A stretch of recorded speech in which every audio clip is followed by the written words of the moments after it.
संबंध यहाँ यह जिज्ञासा होती है कि यदि ब्रह्म और उसकी दोनों प्रकृतियों में भेद नहीं है तो ब्रह्म की परा प्रकृति रूप जो जीव समुदाय हैं उनमें भी परस्पर भेद सिद्ध नहीं होगा। ऐसा सिद्ध होने से श्रुतियों में जो उसके नानत्व का वर्णन है उसकी संगति कैसे होगी, इस पर कहते हैं स्थान विशेषात् प्रकाशादिवत। प्रकाश आदि की भांति शरीर रूप स्थान की विशेषता के कारण उनमें नानत्व आदि भेद का होना विरुद्ध नहीं है। व्याख्या: जिस प्रकार सभी प्रकाशमान पदार्थ प्रकाश जाति की दृष्टि से एक हैं किंतु दीपक, ग्रह, नक्षत्र, तारा, अग्नि, सूर्य, चंद्रमा आदि में स्थान और शक्ति का भेद होने के कारण इन सब में परस्पर भेद एवं नानत्व है ही, उसी प्रकार भगवान की परा प्रकृति के नाते सब जीव समुदाय अभिन्न हैं। तथापि जीवों के अनादि कर्म संस्कारों का जो समूह है उसके अनुसार फल रूप में प्राप्त हुए शरीर, बुद्धि एवं शक्ति आदि के तारतम्य से उनमें परस्पर भेद होना असंगत नहीं है। संबंध उसी बात को दृढ़ करने के लिए कहते हैं उपपत्तेश्च। श्रुति की संगति से भी यह बात सिद्ध होती है। व्याख्या: श्रुति में जगत की उत्पत्ति से पहले एकमात्र अद्वितीय परमात्मा की ही सत्ता बताई गई है। फिर उसी से सबकी उत्पत्ति का वर्णन करके उसे सबका अभिन्न निमित्तोपादान कारण सिद्ध किया गया है। उसके बाद तत्त्वमसि वह ब्रह्म तू है इत्यादि वचनों द्वारा उस परमात्मा को अपने से अभिन्न मानकर उसकी उपासना करने के लिए उपदेश दिया गया है। फिर उसी को भोक्ता, भोग्य आदि से युक्त इस विचित्र जड़ चेतनात्मक जगत का सृष्टा, संचालक तथा जीवों के कर्म फल भोग एवं बंधन मोक्ष की व्यवस्था करने वाला कहा गया है। जीव समुदाय तथा उनके कर्म संस्कारों को अनादि बताकर उनकी उत्पत्ति का निषेध किया गया है। इन सब प्रसंगों पर विचार करने से यही सिद्ध होता है कि जीव समुदाय चैतन्य जाति के कारण तो परस्पर एक या अभिन्न हैं, परंतु विभिन्न कर्म संस्कार जनित सीमित व्यक्तित्व के कारण भिन्न-भिन्न हैं। प्रलय काल में सब जीव ब्रह्म में विलीन होते हैं। सृष्टि के समय पुनः उसी से प्रकट होते हैं और ब्रह्म की ही परा प्रकृति के अंतर्गत होने से उसी के अंश हैं। इसलिए तो वे परमात्मा से अभिन्न कहलाते हैं और परमात्मा उनका नियामक है तथा समस्त जीव उनके नियम्य हैं। इस कारण वे उस ब्रह्म से भी भिन्न हैं और परस्पर भी यही मानना युक्ति संगत है। तथान्य प्रतिषेधात् उसी प्रकार दूसरे का निषेध किया गया है, इसलिए भी यही सिद्ध होता है।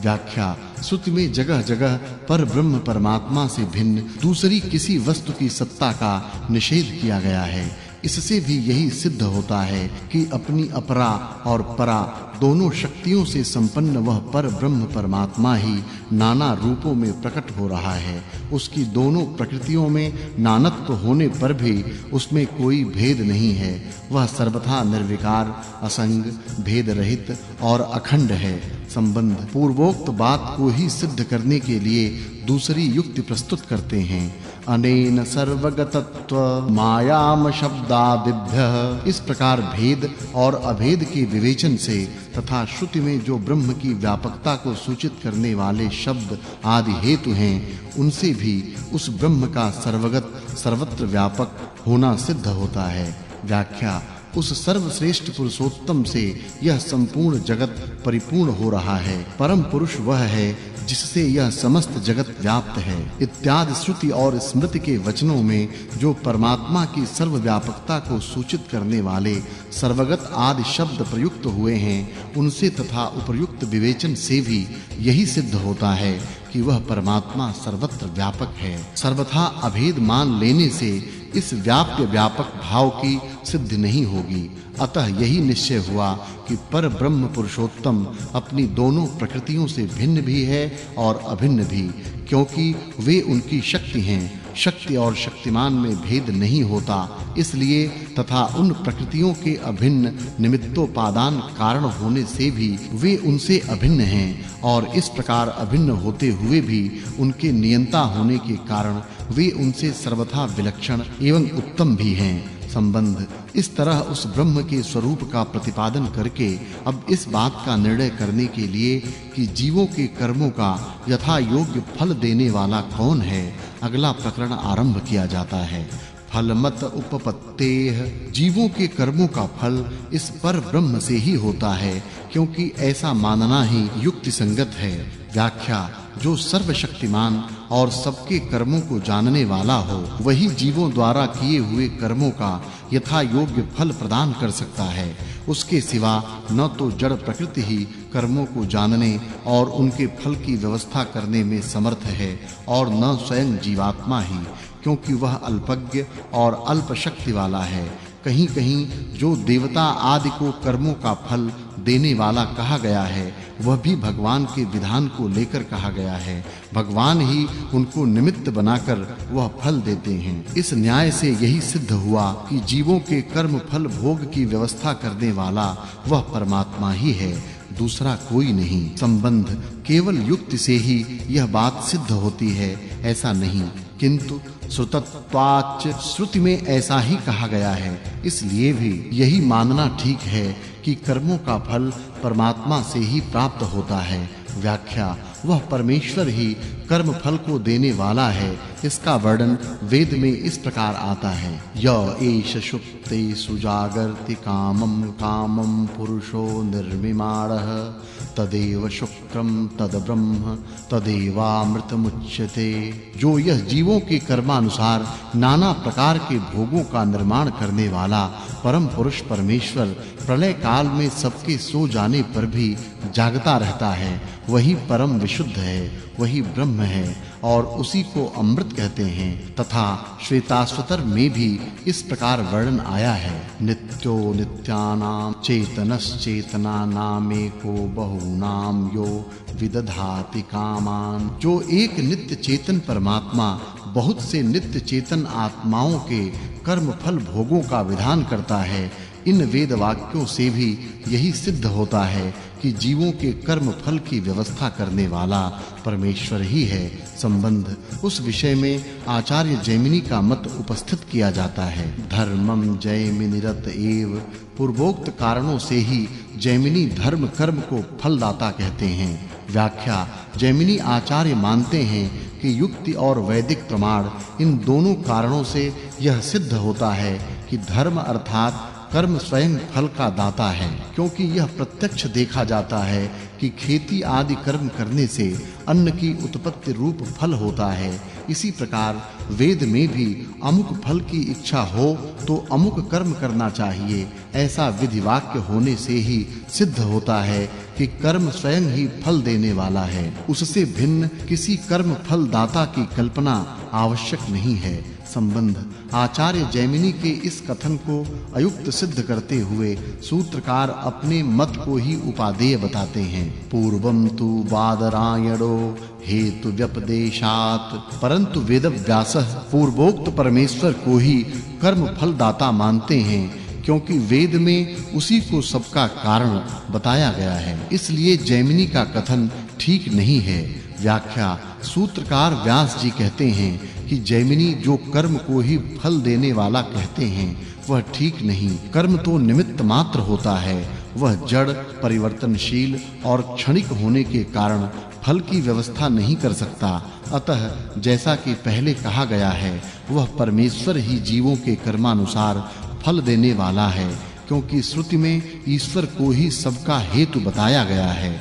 दूसरा पाद संपूर्ण। तीसरा पाद दूसरे पाद में जीव की स्वप्नावस्था एवं सुषुप्ति अवस्था का वर्णन करके पर ब्रह्म परमेश्वर के स्वरूप के विषय में यह निर्णय किया गया कि वह निर्गुण सगुण दोनों लक्षणों वाला है। तत्पश्चात उस पर ब्रह्म परमेश्वर का अपनी शक्ति स्वरूप परा और अपरा प्रकृतियों से किस प्रकार अभेद है और किस प्रकार भेद है, इसका निरूपण किया गया। फिर अंत में यह निश्चित किया गया कि जीवों के कर्म फल की व्यवस्था करने वाला एकमात्र वह पर ब्रह्म परमेश्वर ही है। अब वेदांत वाक्यों में जो एक ही आत्म विद्या का अनेक प्रकार से वर्णन किया गया है, उसकी एकता बताने तथा नाना स्थलों में आए हुए भगवत प्राप्ति विषयक भिन्न-भिन्न वाक्यों के विरोध को दूर करके उनकी एकता का प्रतिपादन करने के लिए यह तीसरा पाद आरंभ किया जाता है। सर्व वेदांत प्रत्ययं चोदनाद्य विशेषात्। समस्त उपनिषदों में जो अध्यात्म विद्या का वर्णन है वह अभिन्न है, क्योंकि आज्ञा आदि में भेद नहीं है। व्याख्या उपनिषदों में जो नाना प्रकार की अध्यात्म विद्याओं का वर्णन है, उन सब में विधि वाक्यों की एकता है, अर्थात सभी विद्याओं द्वारा एकमात्र उस पर ब्रह्म परमात्मा को ही जानने के लिए कहा गया है तथा सबका फल उसी की प्राप्ति बताया गया है, इसलिए उन सब की एकता है। कहीं तो ओमित्ते तदक्षर मुदगीत मुपासित,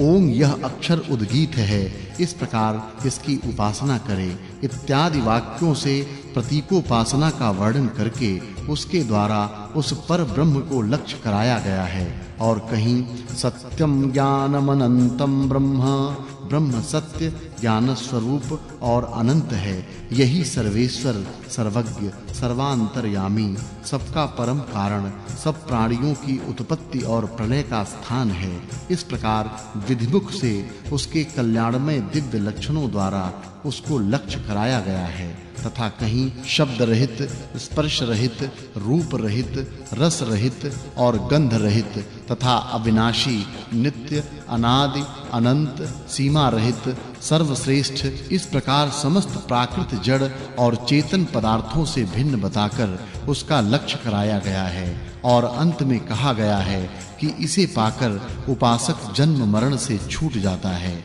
इन सभी वर्णनों का उद्देश्य एकमात्र उस पर ब्रह्म परमेश्वर को लक्ष्य कराकर उसे प्राप्त करा देना है। सभी जगह प्रकार भेद से उस परमात्मा का ही चिंतन करने के लिए कहा गया है। अतः विधि और साध्य की एकता के कारण साधन रूप विद्याओं में वास्तविक भेद नहीं है, अधिकारी के भेद से प्रकार भेद है। इसके सिवा जो भिन्न शाखा वालों के द्वारा वर्णित एक ही प्रकार की वैश्वानर आदि विद्याओं में आंशिक भेद दिखलाई देता है, उससे भी विद्याओं में भेद नहीं समझना चाहिए, क्योंकि उनमें सर्वत्र विधि वाक्य और फल की एकता है, इसलिए उनमें कोई वास्तविक भेद नहीं है। संबंध वर्णन शैली में कुछ भेद होने पर भी विद्या में भेद नहीं मानना चाहिए, इसका प्रतिपादन करते हैं। भेदानेति चैन कश्यामपि, यदि ऐसा कहो कि उन स्थलों में वर्णन का भेद है इसलिए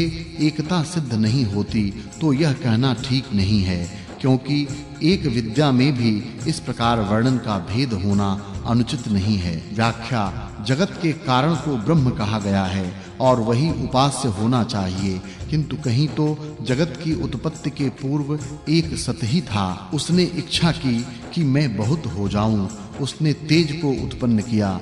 इस प्रकार जगत की उत्पत्ति सत से बताई है। कहीं पहले यह आत्मा ही था, दूसरा कोई भी चेष्टाशील नहीं था। उसने इच्छा की कि मैं लोकों को रचूं। इस प्रकार जगत की उत्पत्ति आत्मा से बताई है। कहीं आनंदमय का वर्णन करने के अनंतर उसी से सब जगत की उत्पत्ति बताई है, वहां किसी प्रकार के क्रम का वर्णन नहीं किया है। कहीं आत्मा से आकाशादि के क्रम से जगत की उत्पत्ति बताई है, कहीं रई और प्राण इन दोनों के द्वारा जगत की उत्पत्ति का वर्णन किया है, तथा कहीं यह उस समय अप्रकट था फिर प्रकट हुआ, ऐसा कहकर अव्यक्त से जगत की उत्पत्ति बताई है। इस तरह भिन्न-भिन्न कारणों से और भिन्न-भिन्न क्रम से जगत की उत्पत्ति का वर्णन किया गया है। इन सब वेद वाक्यों की एकता नहीं हो सकती। इसी प्रकार दूसरे विषय में भी समझना चाहिए। ऐसा यदि कहें तो यह ठीक नहीं है, क्योंकि यहाँ सभी श्रुतियों का अभिप्राय जगत की उत्पत्ति के पहले उसके कारण रूप एक परमेश्वर को बताना है। उसी को सत नाम से कहा गया है तथा उसी का आत्मा, आनंदमय, प्रजापति और अव्याकृत नाम से भी वर्णन किया गया है। इस प्रकार एक ही तत्व का प्रतिपादन करने वाली एक विद्या में वर्णन का भेद होना अनुचित नहीं है। उद्देश्य और फल एक होने के कारण उन सब की एकता ही है। संबंध मुंडकोपनिषद में कहा है कि जिन्होंने शिरोव्रत का अर्थात सिर पर जटा धारण पूर्वक ब्रह्मचर्य व्रत का विधि पूर्वक पालन किया हो, उन्हीं को इस ब्रह्म विद्या का उपदेश देना चाहिए। किंतु दूसरी शाखा वालों ने ऐसा नहीं कहा है। अतः इस आथर्वण शाखा में बताई हुई ब्रह्म विद्या का अन्य शाखा में कही हुई ब्रह्म विद्या से अवश्य भेद होना चाहिए। ऐसी शंका होने पर कहते हैं, स्वाध्यायस्य तथात्वेन हि समाचारे अधिकारावच्च सवच्च तन्नियमः। यह शिरोव्रत का पालन अध्ययन का अंग है, क्योंकि आथर्वण शाखा वालों के परंपरागत शिष्टाचार में अध्ययन के अंग से ही उसका विधान है तथा उस व्रत का पालन करने वाले का ही ब्रह्म विद्या अध्ययन में अधिकार होने के कारण भी सब होम की भांति वह शिरोव्रत वाला नियम आथर्वण शाखा वालों के लिए ही है। व्याख्या आथर्वण शाखा के उपनिषद में कहा गया है कि उन्हीं को इस ब्रह्म विद्या का उपदेश करना चाहिए जिन्होंने विधि पूर्वक शिरोव्रत का पालन किया है। उक्त शाखा वालों के लिए जो शिरोव्रत के पालन का नियम किया गया है वह विद्या के भेद के कारण नहीं, अपितु उन शाखा वालों के अध्ययन विषयक परंपरागत आचार में ही यह नियम चला आता है कि जो शिरोव्रत का पालन करता हो उसी को उक्त ब्रह्म विद्या का उपदेश करना चाहिए। उसी का उसमें अधिकार है। जिसने शिरोव्रत का पालन नहीं किया उसका उस ब्रह्म विद्या के अध्ययन में अधिकार नहीं है। जिस प्रकार सब होम का नियम उन्हीं की शाखा वालों के लिए है, वैसे ही इस शिरोव्रत के पालन का नियम भी उन्हीं के लिए है। इस प्रकार यह नियम केवल अध्ययनाध्यापन के विषय में ही होने के कारण इससे ब्रह्म विद्या की एकता में किसी प्रकार का विरोध नहीं है। संबंध सब उपनिषदों में एक परमात्मा के स्वरूप को बताने के लिए ही प्रकार भेद से ब्रह्म विद्या का वर्णन है। यह बात वेद प्रमाण से भी सिद्ध करते हैं। दर्शयति च श्रुति भी यही बात दिखाती है।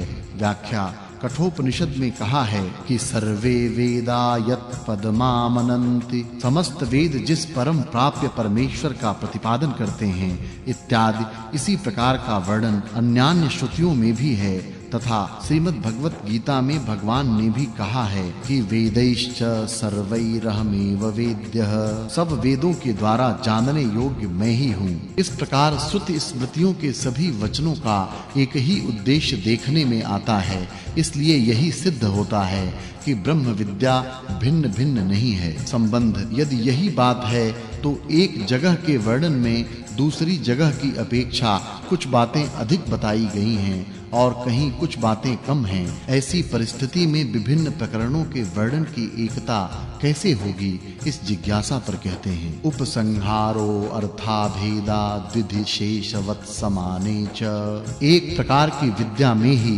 प्रयोजन के भेद न होने के कारण एक जगह कहे हुए गुणों का दूसरी जगह उपसंहार कर लेना विधि विशेष की भांति उचित है। व्याख्या जिस प्रकार कर्म कांड में प्रयोजन का भेद न होने पर एक शाखा में बताए हुए यज्ञादि के विधि विशेष रूप अग्निहोत्र आदि धर्मों का दूसरी जगह भी उपसंहार अध्याहार कर लिया जाता है, उसी प्रकार विभिन्न प्रकरणों में आई हुई ब्रह्म विद्या के वर्णन में भी प्रयोजन भेद न होने के कारण एक जगह कही हुई अधिक बातों का दूसरी जगह उपसंहार अध्याहार कर लेना चाहिए। संबंध श्रुति में वर्णित जो ब्रह्म विद्याएं हैं उनमें कहीं शब्द भेद से, कहीं नाम भेद से और कहीं प्रकरण के भेद से भिन्नता प्रतीत होती है। अतः उनकी एकता का प्रतिपादन करने के लिए सूत्रकार स्वयं शंका उठाकर उनका समाधान करते हैं। अन्यथा त्वं शब्दादिति चैन्ना विशेषात्, यदि कहो कि कहे हुए शब्दों से दोनों की भिन्नता प्रतीत होती है अतः एकता सिद्ध नहीं होती, तो ऐसी बात नहीं है। विधि और फल आदि में भेद न होने के कारण दोनों विद्याओं में समानता है। व्याख्या छांदोग्योपनिषद के 8वें अध्याय में दहर विद्या और प्राजापत्य विद्या इस दो प्रकार की ब्रह्म विद्याओं का वर्णन है। वे दोनों विद्याएं पर ब्रह्म परमात्मा की प्राप्ति का मार्ग बताने वाली हैं, इसलिए उनकी समानता मानी जाती है। इस पर पूर्व पक्ष की ओर से शंका उठाई जाती है कि दोनों विद्याओं में शब्द का अंतर है, अर्थात दहर विद्या के प्रकरण में तो यह कहा गया है कि मनुष्य शरीर रूप ब्रह्मपुर में हृदय रूप घर के भीतर जो आंतरिक आकाश है और उसके भीतर जो वस्तु है उसका अनुसंधान करना चाहिए, तथा प्राजापत्य विद्या में अपहत पापमा आदि विशेषणों से युक्त आत्मा को जानने के योग्य बताया गया है। इस प्रकार दोनों विद्याओं के वर्णन में शब्द भेद है, इसलिए वे दोनों एक नहीं हो सकती। इसके उत्तर में सूत्रकार कहते हैं ऐसी बात नहीं है, क्योंकि दहर विद्या में उस अंतराकाश को ब्रह्मलोक आत्मा और सबको धारण करने वाला कहा गया है, तथा उसे सब पापों और सब विकारों से रहित तथा सत्य संकल्प आदि समस्त दिव्य गुणों से संपन्न बताकर उसी जानने योग्य तत्व को पर ब्रह्म निश्चित किया गया है। उसी प्रकार प्राजापत्य विद्या में भी उस जानने योग्य तत्व को आत्मा नाम से कहकर उसे समस्त पापों और विकारों से रहित तथा सत्य संकल्पत्व सत्य कामत्व आदि दिव्य गुणों से युक्त पर ब्रह्म निश्चित किया गया है। दहर विद्या में दहर आकाश को ही उपास्य बताया गया है, न कि उसके अंतर्वर्ती लोकों को। वहां प्रकारांतर से उस ब्रह्म को सबका आधार बताने के लिए पहले उसके भीतर की वस्तुओं को खोजने के लिए कहा गया है। इस प्रकार वास्तव में कोई भेद न होने के कारण दोनों विद्याओं की एकता है। इसी प्रकार दूसरी विद्याओं में भी समानता समझ लेनी चाहिए। संबंध पूर्वोक्त विद्याओं की एकता सिद्ध करने के लिए दूसरी असमान विद्याओं से उनकी विशेषता का प्रतिपादन करते हैं। नवा प्रकरण भेदात् परोवरीयस्वादिवत, अथवा परम उत्कृष्टता अपकृष्टता आदि गुणों से युक्त दूसरी विद्याओं की भांति प्रकरण के भेद से उक्त दोनों विद्याएं भिन्न सिद्ध नहीं हो सकती। व्याख्या छांदोग्य और बृहदारण्यकोपनिषद में उद्गीत विद्या का प्रकरण आता है, किंतु छांदोग्य में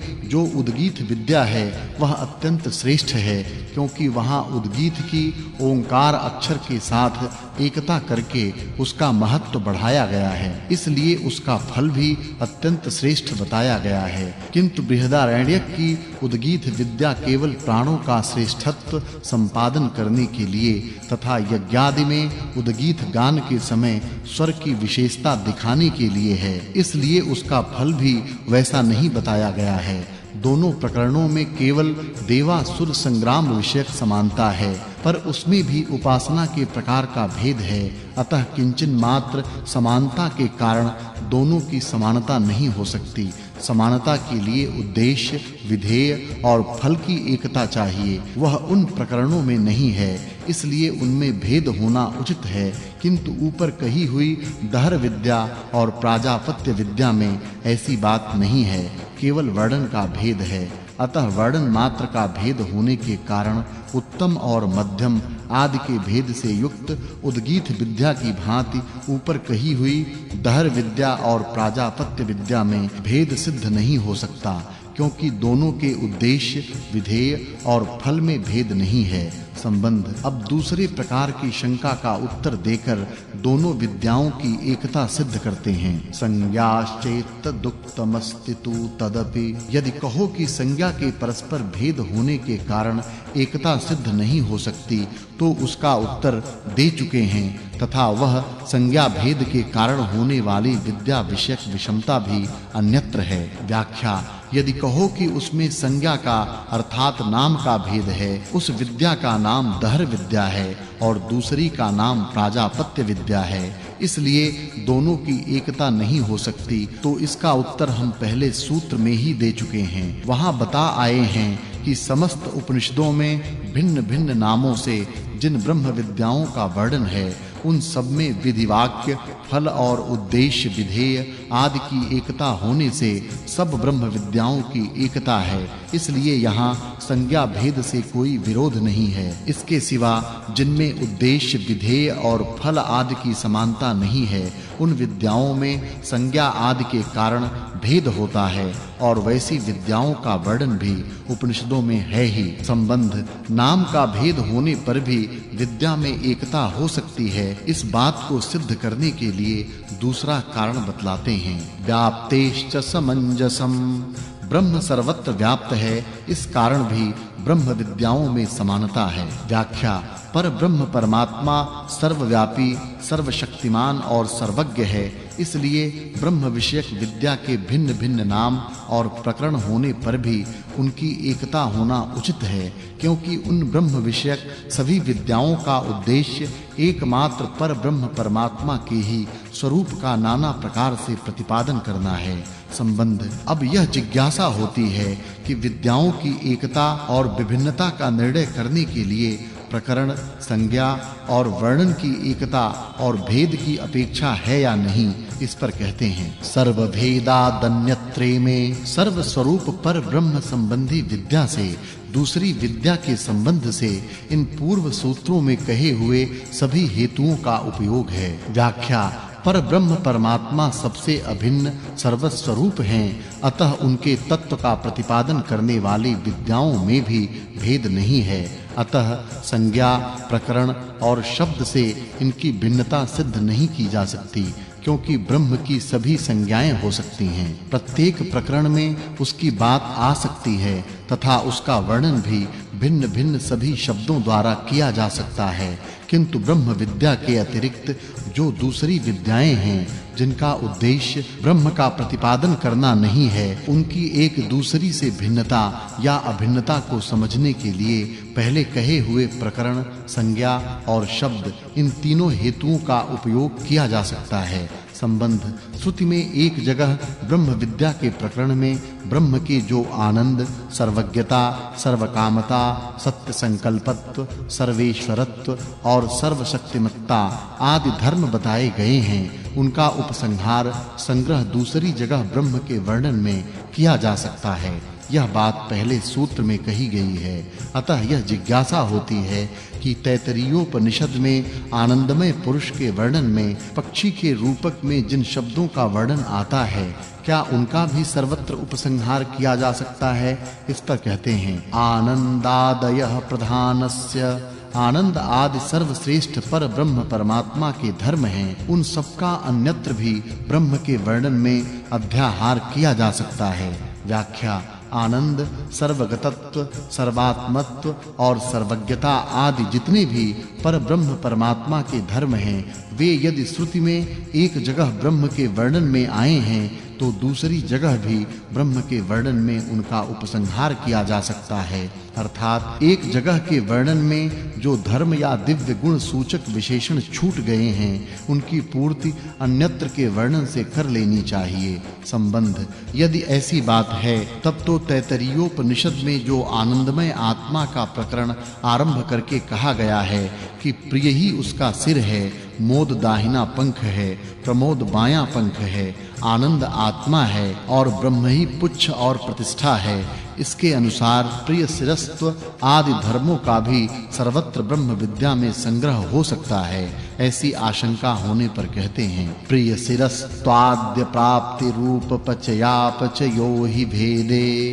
प्रिय शिरस्त्व, प्रिय रूप सिर का होना आदि धर्मों की प्राप्ति अन्यत्र ब्रह्म विद्या के प्रकरण में नहीं होती है, क्योंकि इस प्रकार सिर आदि अंगों का भेद मान लेने पर ब्रह्म में बढ़ने घटने का दोष उपस्थित होगा। व्याख्या प्रिय उसका सिर है, मोद और प्रमोद पांख हैं। इस प्रकार पक्षी का रूपक देकर जो अंगों की कल्पना की गई है, यह ब्रह्म का स्वरूपगत धर्म नहीं है। अतः इसका संग्रह दूसरी जगह ब्रह्म विद्या के प्रसंग में करना उचित नहीं है, क्योंकि इस प्रकार अंग प्रत्यंग के भेद से ब्रह्म में भेद मान लेने पर उसमें बढ़ने घटने के दोष की आशंका होगी। इसलिए जो ब्रह्म के स्वाभाविक लक्षण न हों, किसी रूपक के उद्देश्य से कहे गए हों, उनको दूसरी जगह नहीं लेना चाहिए। संबंध उसमें जो आनंद और ब्रह्म शब्द आए हैं उनको दूसरी जगह लेना चाहिए या नहीं, इस जिज्ञासा पर कहते हैं इतरे त्वर्थ सामान्यात्, किंतु दूसरे जो आनंद आदि धर्म हैं वे ब्रह्म के स्वरूप का प्रतिपादन करने के लिए श्रुति में कहे गए हैं, इसलिए अन्यत्र ब्रह्म विद्या के प्रसंग में उनका ग्रहण किया जा सकता है, क्योंकि उन सब में अर्थ की समानता है। व्याख्या रूपक के लिए अवयव की कल्पना से युक्त जो प्रिय शिरस्त्व आदि धर्म हैं उनको छोड़कर दूसरे जो आनंद आदि स्वरूपगत धर्म हैं उनका संग्रह प्रत्येक ब्रह्म विद्या के प्रसंग में किया जा सकता है, क्योंकि उनमें अर्थ की समानता है, अर्थात उन सबके द्वारा प्रतिपाद्य ब्रह्म एक ही है। संबंध कठोपनिषद में जो रथ के रूपक की कल्पना करके इंद्रिय आदि का घोड़े आदि के रूप में वर्णन किया है, वहां तो इंद्रिय आदि के संयम की बात समझाने के लिए वैसा कहना सार्थक मालूम होता है, परंतु यहाँ तो पक्षी के रूपक का कोई विशेष प्रयोजन नहीं दिखता। अतः यहाँ इस रूपक की कल्पना किस लिए की गई है, इस जिज्ञासा पर कहते हैं आध्यानाय प्रयोजना भावात्, अन्य किसी प्रकार का प्रयोजन न होने के कारण यही मालूम होता है कि उस परमेश्वर का भली भांति चिंतन करने के लिए उसका तत्व रूपक द्वारा समझाया गया है।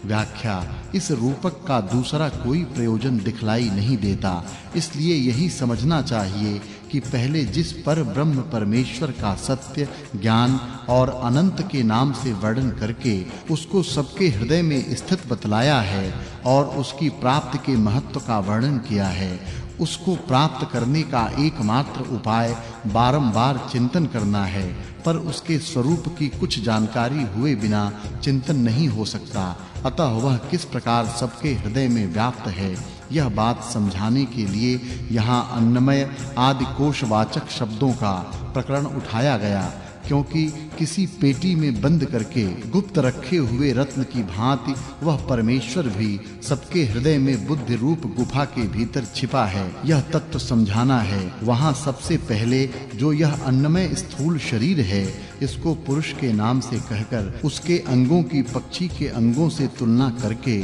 आगे का प्रकरण चलाया गया तथा क्रमशः एक का दूसरे को अंतरात्मा बताते हुए प्राणमय, मनोमय, विज्ञानमय और आनंदमय पुरुष का वर्णन किया गया। साथ ही प्रत्येक का आत्मा एक ही तत्व को निश्चित किया गया। इससे यह मालूम होता है कि उत्तरोत्तर सूक्ष्म तत्वों के भीतर दृष्टि ले जाकर उस एक ही अंतरात्मा को लक्ष्य कराया गया है। वहां विज्ञानमय जीवात्मा का वर्णन करके उसका भी अंतरात्मा आनंदमय को बतलाया।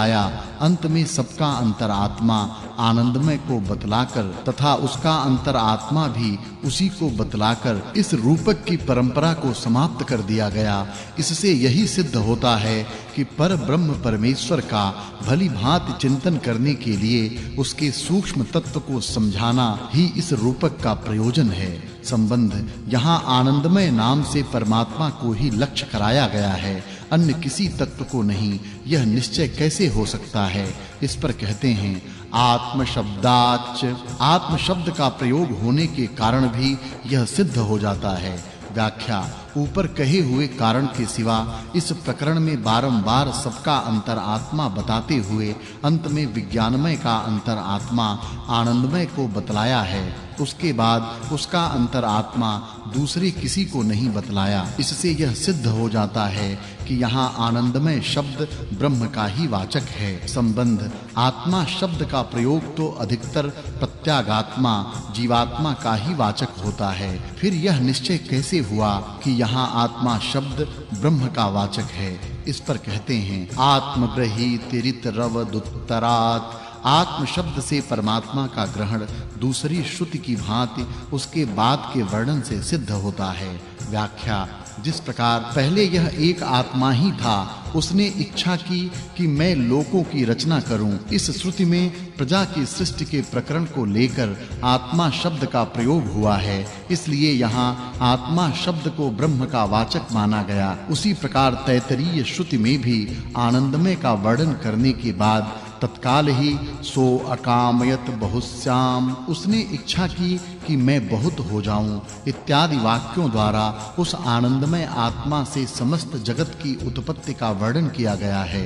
अतः बाद में आए हुए इस वर्णन से ही यह सिद्ध हो जाता है कि यहाँ आत्मा शब्द परमात्मा का ही वाचक है और आनंदमय नाम भी यहाँ उस पर ब्रह्म का ही है। संबंध ऊपर कही हुई बात में पुनः शंका उपस्थित करके उसका उत्तर देते हुए पूर्वोक्त सिद्धांत को दृढ़ करते हैं। अन्वयादिति चेत्स्यादवधारणात्, यदि कहो कि प्रत्येक वाक्य में आत्म शब्द का अन्वय होने के कारण यह सिद्ध नहीं होता कि आनंदमय ब्रह्म है, तो इसका उत्तर है कि निर्धारित किए जाने के कारण आनंदमय ही ब्रह्म है, यह बात सिद्ध हो सकती है। व्याख्या, यदि कहो कि तैत्तरीय उपनिषद की ब्रह्मवल्ली में आत्मा शब्द का प्रयोग तो सभी वाक्यों के अंत में आया है, फिर केवल आत्मा शब्द के प्रयोग से आनंदमय को ही ब्रह्म कैसे मान लिया जाए, तो इसके उत्तर में कहते हैं कि जिस आत्मा शब्द की सभी वाक्यों में व्याप्ति है वह ब्रह्म का वाचक नहीं है, अपितु अंत में जिसको निर्धारित कर दिया गया है वह ब्रह्म का वाचक है। अन्नमय, प्राणमय आदि आत्माओं को ब्रह्म का शरीर और ब्रह्म को उनका अंतरात्मा बतलाने के उद्देश्य से वहां सबके साथ आत्मा शब्द का प्रयोग किया गया है। इसलिए अन्नमय का अंतरात्मा उससे भिन्न प्राणमय को बतलाया, फिर प्राणमय का अंतरात्मा उससे भिन्न मनोमय को बतलाया और मनोमय का अंतरात्मा विज्ञानमय को तथा विज्ञानमय का भी अंतरात्मा आनंदमय को बतलाया। उसके बाद आनंदमय का अंतरात्मा अन्य किसी को नहीं बतलाया और अंत में यह निर्धारित कर दिया कि इसका शरीर संबंधी आत्मा यह स्वयं ही है, जो कि पहले कहे हुए अन्य सब पुरुषों का भी आत्मा है। यह कहकर उसी से जगत की उत्पत्ति का वर्णन किया। इस प्रकार यहाँ आनंदमय को पूर्ण रूप से परमात्मा निश्चित कर दिया गया है। इसी से यह सिद्ध होता है कि आनंदमय शब्द परमात्मा का वाचक है। संबंध, इस प्रकरण में आत्मा से आकाशादि भूतों की उत्पत्ति का वर्णन करने के बाद पृथ्वी से औषधि, औषधियों से अन्न और अन्न से पुरुष की उत्पत्ति बतलाई। फिर कहा कि निश्चय पूर्वक वही यह पुरुष अन्न रसमय है। इस वर्णन के अनुसार सत्यम ज्ञानमनंतम ब्रह्म, इस वाक्य द्वारा बतलाया हुआ ब्रह्म ही यहाँ अन्नमय रस पुरुष है या उससे भिन्न, इस जिज्ञासा पर कहते हैं। कार्याख्यानाद पूर्वम, ब्रह्म का कार्य बतलाया जाने के कारण यह पुरुष अब पूर्वोक्त ब्रह्म नहीं हो सकता। व्याख्या, इस प्रकरण में जिस अन्न रसमय पुरुष का वर्णन है वह पूर्वोक्त पर ब्रह्म नहीं हो सकता, किंतु अन्न का परिणाम भूत यह सजीव मनुष्य शरीर ही यहाँ अन्न रसमय पुरुष के नाम से कहा गया है, क्योंकि इस पुरुष को उस पूर्वोक्त ब्रह्म का आकाशादि के क्रम से कार्य बतलाया गया है और इसका अंतर आत्मा प्राणमय आदि के क्रम से विज्ञानमय जीवात्मा को बतलाया है तथा विज्ञानमय का आत्मा ब्रह्म को बतलाकर अंत में आनंद के साथ उसकी एकता की गई है। इसलिए जिनके सत्य, ज्ञान और अनंत ये लक्षण बताए गए हैं तथा जो आत्मा और आनंदमय नाम से जगत का कारण बतलाया गया है वह ब्रह्म इस अन्न रसमय पुरुष से भिन्न सबका अंतर आत्मा है। संबंध, 11वें सूत्र में आनंद के प्रकरण का विचार आरंभ करके 18वें सूत्र तक उस प्रकरण को समाप्त कर दिया गया। अब पहले आरंभ किए हुए प्रकरण पर दूसरी श्रुति के विषय में विचार आरंभ किया जाता है। समान एवं चाभेदात, एक शाखा में भी इसी प्रकार विद्या की एकता समझनी चाहिए, क्योंकि दोनों जगह उपास्य में कोई भेद नहीं है। व्याख्या, वाजसनेयी शाखा के शतपथ ब्राह्मण में सत्य ही ब्रह्म है, इस प्रकार उपासना करनी चाहिए। निःसंदेह यह पुरुष संकल्पमय है, वह जितने संकल्पों से युक्त होकर इस लोक से प्रयाण करता है परलोक में जाने पर वैसे ही संकल्प वाला होकर उत्पन्न होता है। वह मनोमय प्राण शरीर वाले आकाश स्वरूप आत्मा की उपासना करे। इस प्रकार शांडिल्य विद्या का वर्णन किया गया। उसी शाखा के बृहदारण्यक में भी कहा है कि प्रकाश ही जिसका सत्य स्वरूप है वह पुरुष मनोमय है।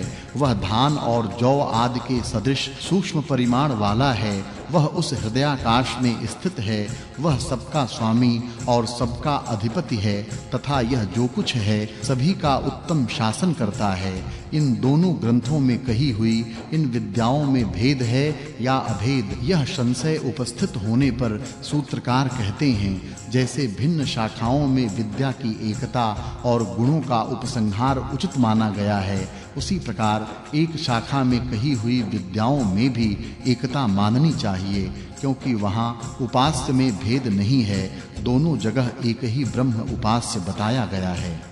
संबंध, उपास्य के संबंध को लेकर किस जगह विद्या की एकता माननी चाहिए और किस जगह नहीं, इसका निर्णय करने के लिए पूर्व पक्ष उपस्थित किया जाता है। संबंधादेव मन्यत्रापि, इस प्रकार उपास्य के संबंध से दूसरी जगह भी क्या विद्या की एकता मान लेनी चाहिए? व्याख्या, इसी प्रकार एक ही उपास्य का संबंध बृहदारण्यक में देखा जाता है। वहां पहले कहा गया है कि सत्य ही ब्रह्म है इत्यादि, फिर इसी सत्य की सूर्य मंडल में स्थित पुरुष के साथ और आँख में स्थित पुरुष के साथ एकता की गई है। उसके बाद दोनों का रहस्यमय नाम क्रमशः अहर और अहम बतलाया है। इस प्रकरण में एक ही उपास्य का संबंध होने पर भी स्थान भेद से पृथक-पृथक दो उपासनाएं बताई गई हैं, अतः इनमें भेद मानना चाहिए या अभेद। संबंध, पूर्व सूत्र में उठाई हुई शंका का उत्तर अगले सूत्र में देते हैं। नवा विशेषात, इन दोनों की एकता नहीं माननी चाहिए, क्योंकि इन दोनों पुरुषों में रहस्यमय नाम और स्थान में भेद किया जाता है। व्याख्या, इन दोनों उपासनाओं के वर्णन में स्थान और नाम भिन्न-भिन्न बताए गए हैं। सूर्य मंडल में स्थित सत्य पुरुष का तो रहस्यमय नाम अहर कहा है और आँखों में स्थित पुरुष का रहस्यमय नाम अहम बतलाया है। इस प्रकार नाम और स्थान का भेद होने के कारण इन उपासनाओं की एकता नहीं मानी जा सकती। अतएव एक के नाम और गुण का उपसंहार दूसरे पुरुष में नहीं करना चाहिए। संबंध, इस बात को श्रुति प्रमाण से स्पष्ट करते हैं। दर्शयति च, श्रुति यह बात दिखलाती भी है। व्याख्या, जहाँ इस प्रकार स्थान और नाम का भेद हो, वहाँ एक जगह कहे हुए गुण दूसरी जगह नहीं लिए जाते। यह बात श्रुति द्वारा इस प्रकार दिखलाई गई है। छांदोग्योपनिषद में आधिदैविक साम के प्रसंग में सूर्यस्थ पुरुष का वर्णन करके फिर आध्यात्मिक साम के प्रसंग में आँख में स्थित पुरुष का वर्णन किया गया है और वहां सूर्यस्थ पुरुष के नाम रूप आदि का आँख में स्थित पुरुष में भी श्रुति ने स्वयं विधान करके दोनों की एकता की है। इससे यह सूचित होता है कि ऐसे स्थलों में विद्या की एकता मानकर एक के गुण का अन्यत्र उपसंहार साधारण नियम नहीं है। जहाँ विद्या की एकता मानकर गुणों का उपसंहार करना अभिष्ट होता है, उस प्रसंग में श्रुति स्वयं उसका विधान कर देती है। जैसे कि उपर्युक्त प्रसंग में सूर्य में स्थित पुरुष के गुणों का नेत्रवर्ती पुरुष में विधान किया है। संबंध, नेत्रवर्ती तथा सूर्य मंडलवर्ती आदि पुरुषों में ब्रह्म के किन-किन गुणों का उपसंहार अध्याहार नहीं किया जा सकता, इसका निर्णय ग्रंथकार दो सूत्रों द्वारा करते हैं। संभृतिद्यु व्याप्त्यपि चातः, तथा इसीलिए अर्थात विद्या की एकता न होने के कारण ही समस्त लोकों को धारण करना तथा द्युलोक आदि अखिल ब्रह्मांड को व्याप्त करके स्थित होना, ये दोनों ब्रह्म संबंधी गुण भी अन्यत्र नेत्रांतरवर्ती आदि पुरुषों में नहीं लेने चाहिए। व्याख्या, बृहदारण्यकोपनिषद में गार्गी और याज्ञवल्क्य के संवाद का वर्णन आता है। वहां गार्गी ने याज्ञवल्क्य से पूछा है, जो द्युलोक से ऊपर है, जो पृथ्वी से नीचे है और जो द्युलोक एवं पृथ्वी के मध्य में है, तथा स्वयं भी जो ये द्युलोक और पृथ्वी हैं, इनके सिवा जिसे भूत, वर्तमान और भविष्य कहते हैं, वह सब किसमें ओतप्रोत है? इसके उत्तर में याज्ञवल्क्य जी ने कहा, द्युलोक से ऊपर और पृथ्वी से नीचे तक यह सब कुछ आकाश में ओतप्रोत है। गार्गी ने पूछा, आकाश किसमें ओतप्रोत है? याज्ञवल्क्य जी बोले, गार्ग, उस तत्व को तो ब्रह्मवेत्ता पुरुष अक्षर कहते हैं। वह न मोटा है, न पतला है, न छोटा है, न बड़ा है, न लाल है, न चिकना है, न छाया है, न तम है, न वायु है, न आकाश है, न संग है, न रस है, न गंध है, न नेत्र है, न कान है, न वाणी है, न मन है, न तेज है, न प्राण है, न मुख है, न माप है, न भीतर है, न बाहर है। वह कुछ भी नहीं खाता, उसे कोई भी नहीं खाता। इस प्रकार अक्षर ब्रह्म के स्वरूप का वर्णन करके याज्ञवल्क्य जी ने यह भी बताया कि ये सूर्य, चंद्रमा, द्युलोक और पृथ्वी आदि इसी के शासन में हैं। इसी ने इन सबको धारण कर रखा है।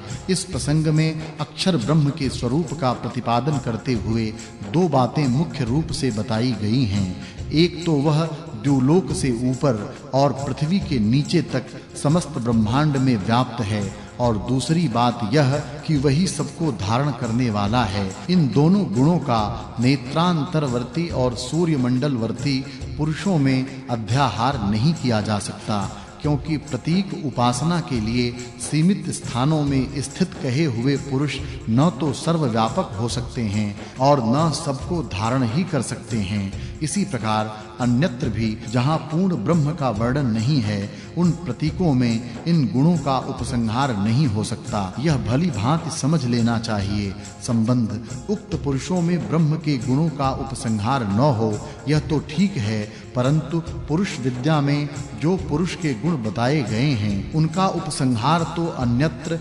जहाँ-जहाँ पुरुषों का वर्णन हो, उन सब में होना ही चाहिए। ऐसी आशंका होने पर कहते हैं, पुरुष विद्यामिव चेतरेषां मानान्मानात्। पुरुष विद्या में जो गुण बताए गए हैं, वैसे गुण भी अन्य पुरुषों में नहीं हो सकते, क्योंकि श्रुति में ऐसे गुण कहीं नहीं बताए गए हैं। व्याख्या मुंडकोपनिषद में अक्षर ब्रह्म का पुरुष के नाम से वर्णन किया गया है। वहां पहले अक्षर ब्रह्म से सबकी उत्पत्ति और उन्हीं में सबका लय बताकर उसे दिव्य अमूर्त पुरुष कहा गया है। फिर उसी से समस्त प्राण, इंद्रिय, पंचभूत, सूर्य, चंद्रमा, वेद, अग्नि, देवता, मनुष्य, अन्न, समुद्र तथा पर्वत आदि की सृष्टि बताई गई है। तदनंतर मंत्र में उस पुरुष की महिमा का इस प्रकार वर्णन किया गया है। पुरुष ही सब कुछ है, वही तप, कर्म और परम अमृत स्वरूप ब्रह्म है। हे सौम्य, हृदय रूप गुफा में स्थित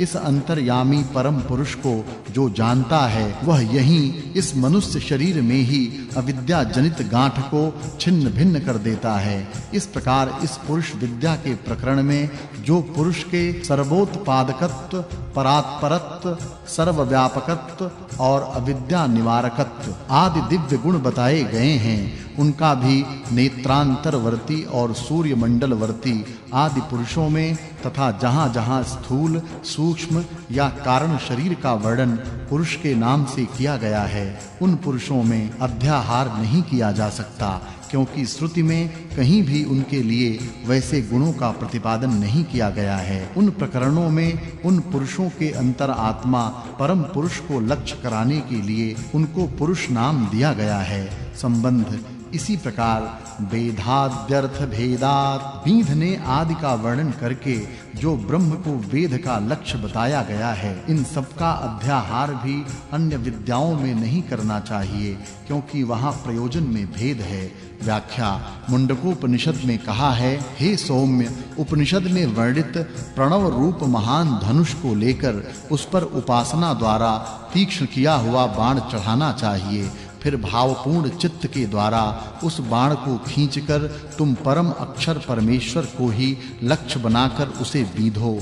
इस वर्णन के पश्चात दूसरे मंत्र में आत्मा को ही बाण का रूप दिया गया है। इस प्रकार यहाँ जो ब्रह्म को आत्म रूप बाण के द्वारा बीधने योग्य बताया गया है, उसके इस वेद्यत्व आदि गुणों का तथा ओंकार के धनुर्भाव और आत्मा के बाणत्व का भी जहाँ ओंकार के द्वारा परमात्मा की उपासना करने का प्रकरण है, उन ब्रह्म विद्याओं में उपसंहार नहीं करना चाहिए, क्योंकि यहाँ चिंतन में तन्मयता का स्वरूप बताने के लिए वैसा रूपक लिया गया है। इस तरह रूपक की कल्पना द्वारा जो विशेष बात कही गई है, वे अन्य प्रकरण में अनुपयुक्त होने के कारण लेने योग्य नहीं हैं। संबंध 20वें सूत्र से 25वें सूत्र तक भिन्न-भिन्न श्रुतियों पर यह विचार किया गया कि उनमें कौन-कौन सी बातें एक जगह से दूसरी जगह अध्याहार करने योग्य नहीं हैं। अब परम गति